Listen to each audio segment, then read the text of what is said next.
Karen, I wonder? I don't know. I don't either. I have no idea.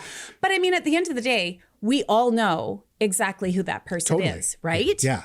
And so, but how do you, I guess Karen is a good word for it, but it's not if your name is Karen.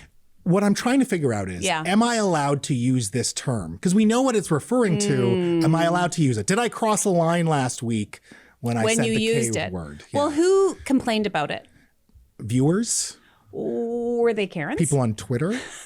How many? I don't want to call anyone a Karen now because apparently it's a slur. But like, I'm serious. Like, how much resistance? Just a few. Yeah. Were they women or men? I think it was a mix, but usually I get in trouble for things that you say. So this was a first for me.